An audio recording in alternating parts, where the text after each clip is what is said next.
Boa noite a todos. Eu estava pensando, enquanto o pessoal falava aqui, o quanto é gratificante ver o salão de uma casa espírita com tanta gente. As motivações que trazem cada um para tomar o seu passe, para ouvir a palestra, são várias.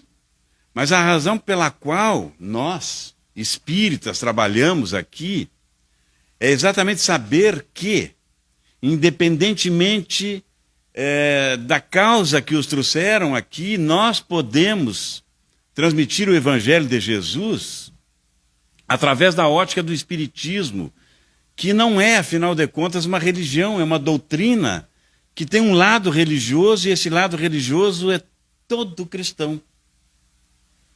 E o Evangelho de Jesus nós consideramos como o melhor guia de vida que nós poderíamos ter. E esse trabalho de divulgar o Evangelho nos enche de alegria. E nós ficamos muito mais alegres quando nós temos mais gente para nos ouvir. Porque quando falamos do Evangelho, quando falamos de Jesus, nós estamos falando para todos, inclusive para nós mesmos. E isso é um fator de crescimento. Então ver essa casa cheia me enche de alegria, ô Solon. No Livro dos Espíritos, a questão número 1, a primeira pergunta que Kardec faz aos espíritos é: o que é Deus? Notem que ele não pergunta quem é Deus. Ele pergunta: que é Deus? E os espíritos respondem: Deus é a inteligência suprema, causa primária de todas as coisas. É muito difícil, no estágio de evolução que nós estamos, nós entendermos Deus. Mas tem algumas coisas que a gente já fica pescando e a gente já vai entendendo algumas coisinhas. Mas esta frase sintetiza aquilo que nós podemos entender realmente de Deus.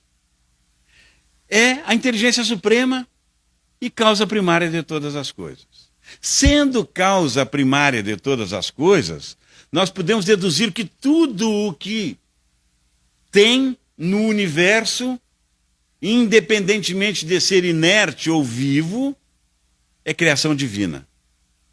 Inclusive nós, espíritos, porque nós não somos humanos, nós estamos humanos, nós somos espíritos encarnados. Então, nós somos a criação inteligente de Deus. A criação inteligente de Deus é o Espírito. Ora, se nós temos Deus, que é a causa primária de tudo, e se nós temos os espíritos, que são a criação inteligente, se deduz que todo o resto da criação são ferramentas para que os espíritos possam se desenvolver. Porque nós somos criados simples e ignorantes, mas somos destinados à perfeição. Nós temos assim, a criação, quando Deus nos criou, Ele nos deu 3 atributos fundamentais. O primeiro dele é que nós somos simples e ignorantes, nós somos criados simples e ignorantes. O segundo dele é que nós somos criados imortais. A partir do momento em que nos cria Deus, nós não morremos mais. Então se deduz que nós temos uma vida apenas, mas passamos por diversas encarnações. Essas encarnações são necessárias, são uma das ferramentas que Deus disponibiliza para todos nós, para que nós possamos nos desenvolver, para que nós possamos aprender, para que nós possamos progredir e para que nós possamos chegar ao único destino que nós temos, que é a perfeição. Então nós nascemos para sermos perfeitos. Agora, entre o simples e o ignorante e a perfeição, tem todo um caminho que nós temos que percorrer. Eu acho que eu já falei, inclusive, sobre isso em uma das palestras. Eu estou repetindo e vocês vão entender por que eu estou falando isso para nós chegarmos ao assunto de hoje, que é o livre-arbítrio. Bom, mas Deus, quando nos criou, Ele não nos deu um destino absoluto, a não ser o da criação, o da perfeição. Ele não nos criou assim, eu vou criar o Solon de um jeito, o Paulo do outro. Não. Ele nos criou todos iguais, simples e ignorantes. Nos forneceu todas as ferramentas necessárias para que nós pudéssemos progredir. E nos deu daí o terceiro atributo que eu não falei ainda, que é exatamente o livre-arbítrio. O que seria o livre-arbítrio?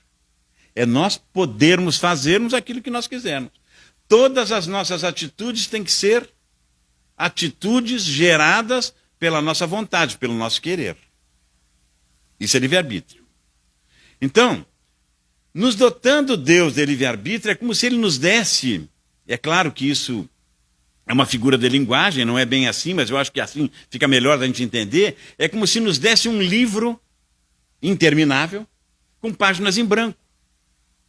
E o responsável de escrever a história, a nossa história espiritual, é de Deus? A responsabilidade é de Deus? Não, é nossa. Quem escreve a história da nossa vida, que é uma só, nossa vida espiritual, somos nós. Nós é que vamos escrever nessa página em branco com o nosso livre-arbítrio, com a nossa vontade. Evidentemente que quanto mais nós sabemos, mais se amplia esse livre-arbítrio. O que isso significa? Se nós compararmos a vida espiritual com a vida material, vamos imaginar que quando uma criança reencarna, quando ela nasce, ela vem com total esquecimento do que aconteceu com ela até então. É como se nascesse uma página em branco para essa vida encarnada. Não é verdade? Uma criança nasce simplesinha, ignorantinha, ela não sabe nada, e a gente, os pais, a vida é que vai ensinar ela a andar. Isso significa que ela está aprendendo. Então, se nós pegarmos uma criança, nós não a deixaremos atravessar a rua. Por quê? Porque ela não sabe. Ela não sabe o perigo que significa atravessar uma rua. Ela não sabe o que significam os cuidados que ela tem que tomar antes de atravessar uma rua. Ela tem que aprender isso. Enquanto ela não aprende, o pai não deixa ela atravessar a rua. A mãe não deixa ele atravessar a rua. Nem um adulto deixa. A gente vê uma criança correr para o lado da rua, a gente já corre, oi, para, e não deixa atravessar sozinha. E o pai, o irmão, a mãe, seja lá quem for, vai ensinando. Então, para atravessar a rua, tem que pegar minha mão. Então, a gente pega na mão da criança e atravessa com ela e começa a ensinar. Olha, tem que olhar para um lado, tem que olhar para o outro, tem que atravessar ligeiro. Enfim, a gente ensina a criança a atravessar a rua. A partir do momento que ela sabe atravessar a rua sozinha, ela vai. A gente não precisa mais pegar na mão dela. Essa criança não tem livre-arbítrio? Ela tem, ela pode atravessar a rua, ela pode decidir, eu vou atravessar a rua. Mas nós, que somos responsáveis por ela, jamais deixaremos ela atravessar sozinha enquanto ela não aprender. A partir do momento que ela aprendeu, ela está livre para atravessar a rua quantas vezes ela quiser. E se ela não tomar os devidos cuidados, poderá acontecer até alguma coisa desagradável. Mas ela já sabe. Ela está livre para fazer isso. Então, conforme nós vamos aprendendo, conforme nós vamos nos desenvolvendo, o nosso livre-arbítrio vai se ampliando também.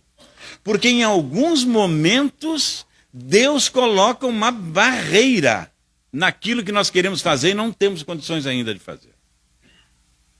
E quando Ele coloca uma barreira e não deixa nós passar, Ele está cerceando o nosso livre-arbítrio? Não. Ele está nos pegando na mão e ensinando a atravessar a rua. É isso que nós temos que começar a pensar e a refletir, que nós sim, nós temos livre-arbítrio de agirmos como nós quisermos. E nós, por termos livre-arbítrio, somos responsáveis por aquilo que fazemos. Mas o nosso livre-arbítrio sempre será cerceado quando nós não soubermos atravessar a rua. A partir disso, nós somos livres para fazer o que nós quisermos. Mas nós temos que nos lembrar do que Paulo nos disse uma vez, que nós podemos tudo, mas nem tudo nos convém. Então, as atitudes que nós tomamos com o nosso livre-arbítrio, elas podem ser certas e podem ser erradas. Quando elas estão certas, tudo bem, maravilha, beleza. Quando elas estão erradas, nós vamos responder pelo nosso erro em função de que nada do que a gente faz fica sem resposta, porque as leis de Deus são perfeitas. Toda vez que nós fugimos, toda vez que nós atentamos contra essas leis que são perfeitas e são imutáveis, nós sofremos as consequências. Aquilo que a gente já sabe. Deus não nos castiga. Nós sofremos as consequências daquilo que nós construímos para nós, com o nosso livre-arbítrio. Porque é da nossa vontade. Mas daí, pode me dizer assim, mas Paulo, existe toda uma interferência externa a nos colocar vamos chamar de tentação. A vida nos coloca tantas coisas que nos tentam. E será que isso não interfere no nosso livre-arbítrio? Quando uma pessoa que tem uma certa ascensão sobre nós fica buzinando no nosso ouvido e dizendo faz, e eu faço, a responsabilidade não é dele? Ele tem responsabilidade, ele vai responder por isso. Quando ele nos conduz, quando alguém nos conduz para o lado errado, ou quando nós conduzimos alguém para o lado errado, nós respondemos por isso. Mas a decisão de dizer sim ou não, essa é nossa. Essa é nossa. Mas Paulo, isso interfere. Mas isso pode me iludir. Pode. Mas a resolução de fazer, de tomar determinadas atitudes, é nossa. Então nós temos livre-arbítrio, mas respondemos por aquilo que fazemos. Então, meus irmãos, essas características que Deus nos dá, nos faz pensar. Ora, nós nascemos simples e ignorantes, estamos a caminho da perfeição, estamos aprendendo. Somos aprendizes ainda. Nós somos espíritos milenares. Certamente nós não somos espíritos recém-criados. Nós não somos mais simples e ignorantes.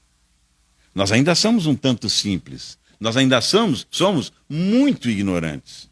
Porque nós temos muito a aprender ainda. Mas nós somos imortais. Nós temos todo o tempo do mundo para fazermos isso.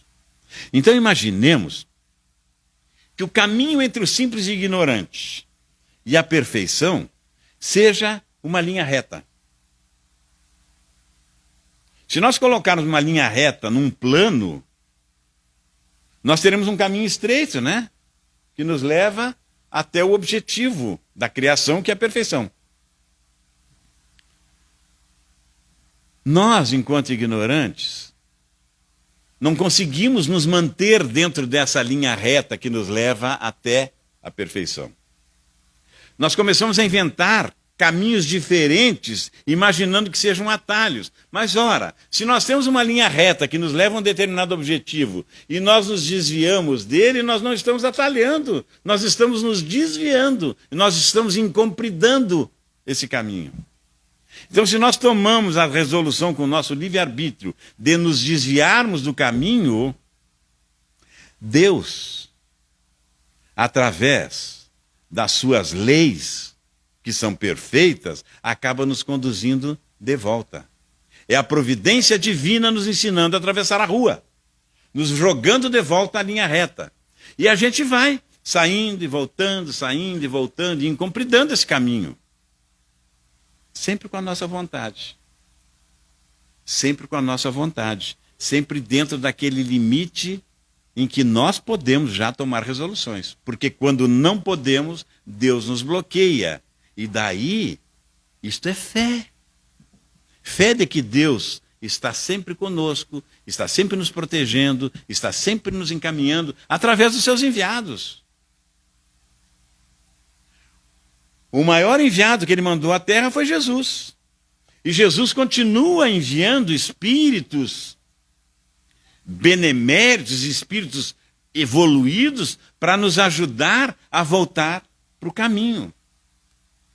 E nos deixou o Evangelho, que nos mostra uma trilha maravilhosa de vida. E se a gente se desvia pelo nosso livre-arbítrio, sofremos as consequências. Mas, em sofrendo as consequências, também sofremos a mão maravilhosa de Deus, através das suas leis, através dos seus enviados, nos jogando de volta na linha reta que nos leva à perfeição. Isso significa, é claro que isso é muito improvável, mas supondo que eu e Solon tivéssemos sido criados no mesmo momento, certamente nós não chegaríamos no mesmo momento na perfeição. Porque ele com livre-arbítrio escolhe alguns caminhos e eu escolho outros. Em alguns momentos nós podemos até trilhar o mesmo caminho agora. Nessa encarnação até estamos trilhando um caminho muito parecido. Estamos dentro do espiritismo, nos dando, enfim. Mas em determinado momento talvez até nem encarnemos juntos. Em determinado momento talvez nem nos encontremos quando desencarnamos. Porque um está encarnado, o outro está desencarnado, enfim. Não chegaremos, certamente não chegaremos juntos à perfeição. Mas chegaremos à perfeição usando o nosso livre-arbítrio. Errando e acertando. A maioria dos filósofos dizem que é com os erros que a gente aprende.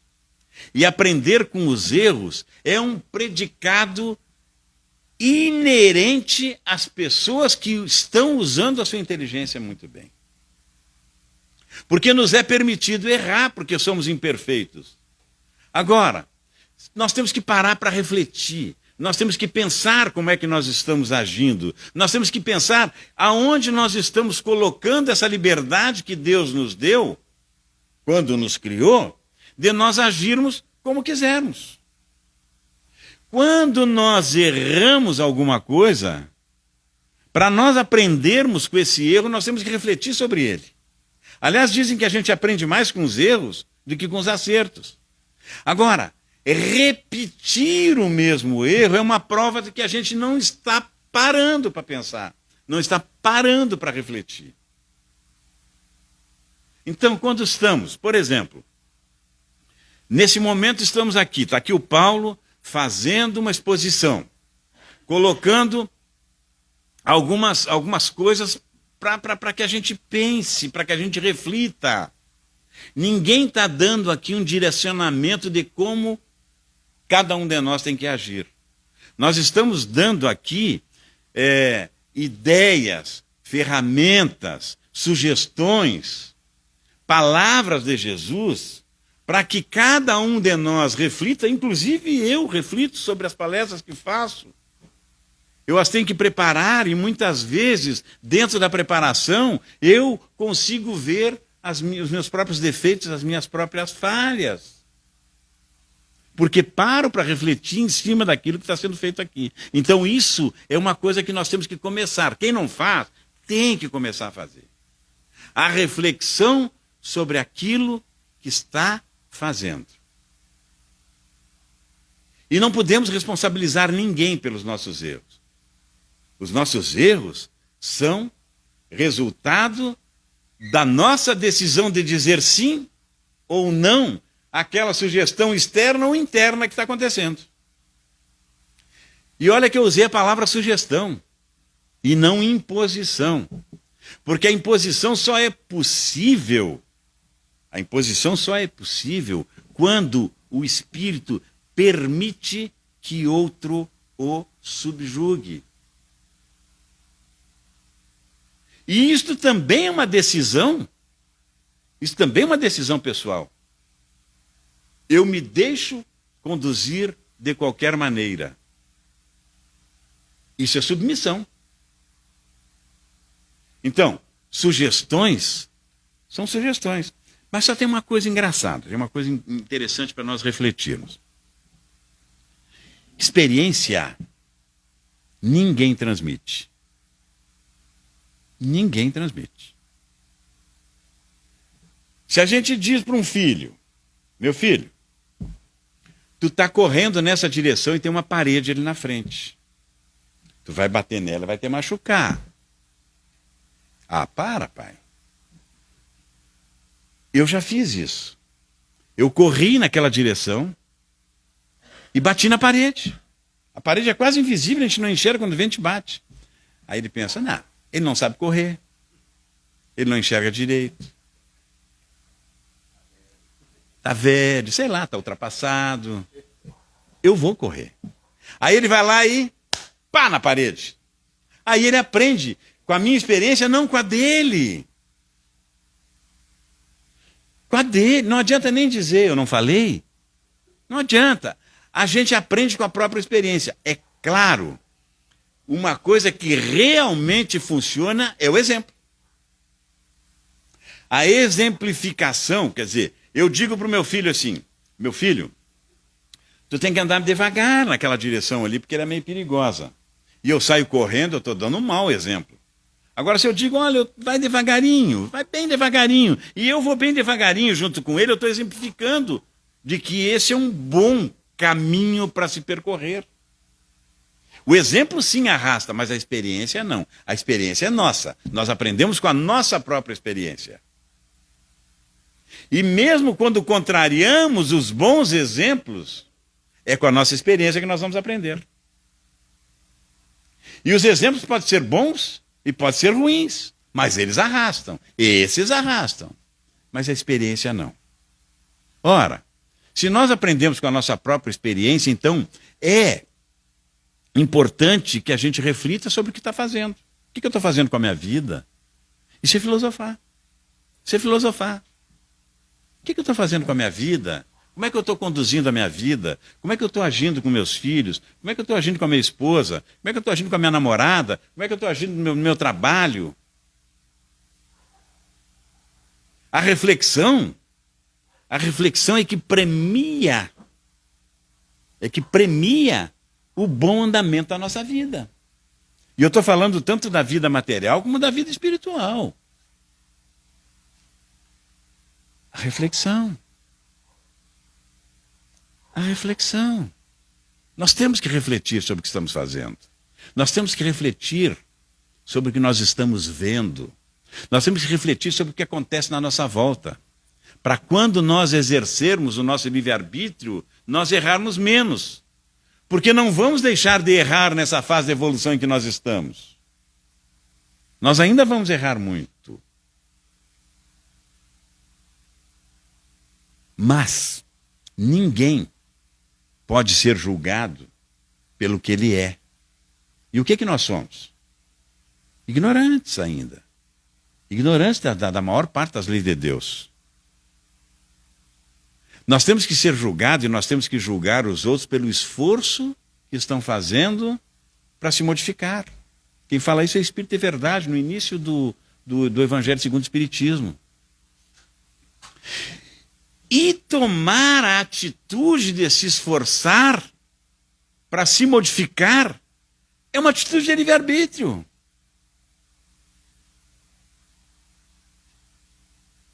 Vocês querem ver uma coisa? Vamos supor que eu queira deixar essa tábua bem lisinha. Eu posso pegar um tijolo ou um pedaço de pau, um quadradinho de madeira, enrolar uma lixa aí. Eu vou lixar, eu vou deixar isso aqui lisinho, vou. Mas eu posso pegar uma lixadeira elétrica, uma Bosch, uma Makita, sei lá qual é as outras marcas que tem por aí, não é? Qual é que eu vou fazer mais rápido? E qual é que provavelmente vai ter o melhor acabamento? É a elétrica. Com a elétrica nós vamos fazer muito mais rápido. Muito mais limpo. Com muito menos esforço. Mas há quem não queira usar essa máquina. Há quem queira usar o tijolo ou o pedaço de pau e fazer com a sua própria mão.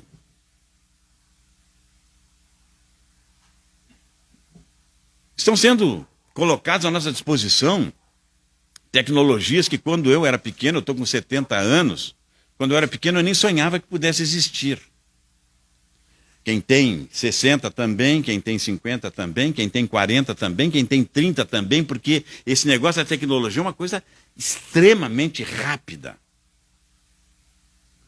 E daí apareceu o aparelho celular e hoje não é mais um telefone.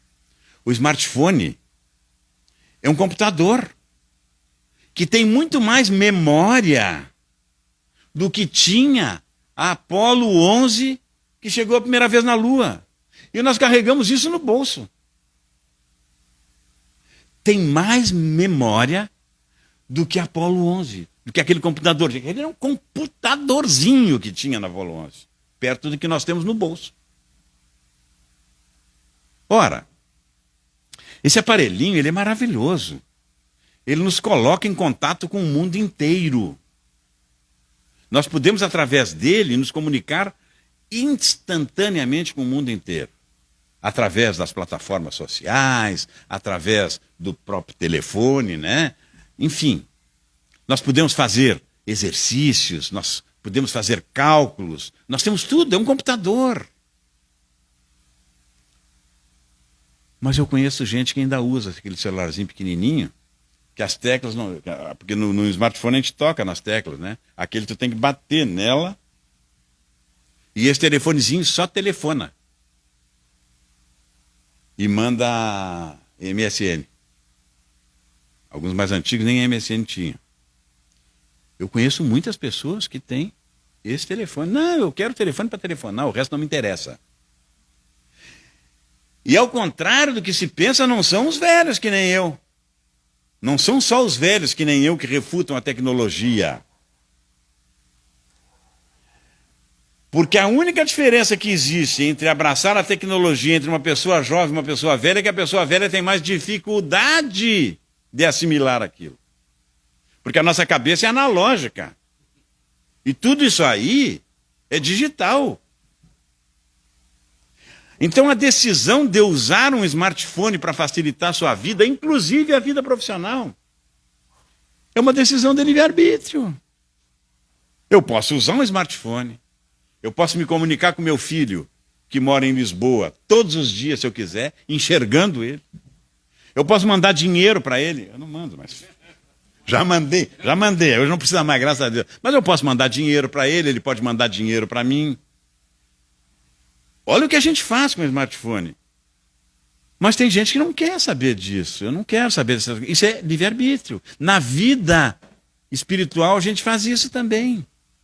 Às vezes a gente refuga as ferramentas que Deus nos disponibiliza para que nós progridamos em detrimento dela, do próprio progresso individual.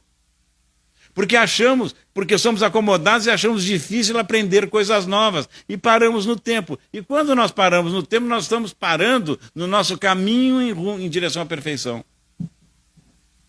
Então, o progresso individual é diretamente ligado também ao progresso coletivo, porque nós somos uma criação social, nós dependemos uns dos outros para progredir. E quem inventa uma coisa e coloca à disposição de todos, está nos colocando ferramentas que são divinas também, porque nós somos co-criadores com Deus. Nós somos a imagem e semelhança dele porque criamos, porque somos co-criadores. Não é porque Deus tem uma cara, braço, perna. Não. É porque nós somos co-criadores. Então a decisão de nós usarmos as ferramentas que nos coloca à disposição ou não é nossa. E isso é que nos leva a andar mais rápido ou mais devagar em direção à perfeição. Mas temos que ir. Seremos impulsionados, seremos compelidos a andar em direção à perfeição, quer queiramos ou não. Uma pena que está terminando o tempo. Então, qual é a mensagem? Qual é a mensagem que pode ficar para a nossa reflexão? Emmanuel diz que a nossa vida é o retrato dos nossos pensamentos. E o pensamento é que gera a ação. E a ação é o resultado de uma vontade. Nosso livre-arbítrio. Nós pensamos, nós criamos, nós fazemos. Por isso que a nossa vida é o resultado dos nossos pensamentos. Por isso a necessidade da reflexão de tudo que nos acontece, de tudo que nós fazemos, de tudo que nós criamos, de tudo que nós pensamos. A nossa vida tem que ser uma eterna reflexão em cima daquilo que nós estamos fazendo, para que nós possamos exercer esse livre-arbítrio da forma mais assertiva possível dentro do momento de evolução individual nossa. Então, o meu patamar é esse, a minha evolução está aqui, dentro disso eu tenho que tomar as melhores decisões possíveis para para não alongar esse caminho reto em direção à perfeição. Porque quanto menos eu erro, mais tempo eu ganho. Porque quando erramos, somos obrigados a dar uma recuada. Agora, é inimaginável no estágio em que nós estamos repetir o mesmo erro. Mas nós podemos. Nós temos livre-arbítrio. Eu não consigo me livrar do cigarro, meu pulmão está detonado, mas eu não consigo me livrar do cigarro. Pelo amor de Deus, isso é uma decisão individual. Né? Eu não consigo me livrar da bebida, eu não consigo me livrar dessa mulher. Sabe que se livrar dessa mulher pode ter uma faca de dois gumes, né? Pode ser não se livrar no sentido de largar ela ou não se livrar no sentido de não querer largar. Mas nós temos livre-arbítrio de refletir sobre esse relacionamento e chegarmos à melhor posição. Então essa é a reflexão que está ficando. Para que nós... para que a gente erre menos, não é? Eu até fiz uma observação aqui, ó. É importante que se diga que todos nós somos igualmente inteligentes. Todos nós temos a mesma inteligência quando somos criados simples e ignorantes. O desenvolvimento dela também se dá com o nosso livre-arbítrio. Nós é que decidimos o que queremos aprender e como queremos aprender. Mas todos nós temos capacidade de aprender sempre. Temos as mesmas condições de aprender sempre. Evidentemente que em alguma encarnação a gente tem algumas coisas que nos impedem de seguir adiante. Isso cabe uma palestra inteira, não é? Mas nós somos todos igualmente inteligentes. E se algum aparece com algum problema cerebral, né? Uma idiotice, um autismo, qualquer coisa que impeça que ele exercite, que ele exerça essa inteligência, é porque Deus, nesse momento, está botando uma barreira para que ele pegue na mão e aprenda a atravessar a rua. Então vamos ver se refletimos sobre isso. E eu, sinceramente, eu espero que tudo que eu coloquei aqui sirva para que a gente possa chegar em casa e refletir sobre como exercer o nosso livre-arbítrio. Eu espero, sinceramente, que não tenha complicado. Às vezes a gente se emociona falando e acaba complicando. Eu espero que eu tenha sido simples para que todos nós possamos sair daqui com uma ferramenta de raciocínio clara, transparente, para que a gente possa chegar em casa um pouquinho melhor do que quando aqui chegamos, né? Levar para casa realmente um bom tema de reflexão. E eu, sinceramente, eu espero ter conseguido isso, e se eu não conseguir, me perdoem, mas eu também sou cheio de defeitos, eu também sou cheio de falhas, e nós estamos aqui apenas pela nossa boa vontade, estudamos para que nós também possamos progredir e tentamos transmitir aquilo que aprendemos da melhor forma possível. Nem sempre conseguimos, mas eu espero que cada um de nós chegue em casa com uma boa base para reflexão. Muito obrigado pela paciência e um bom resto de semana a todos.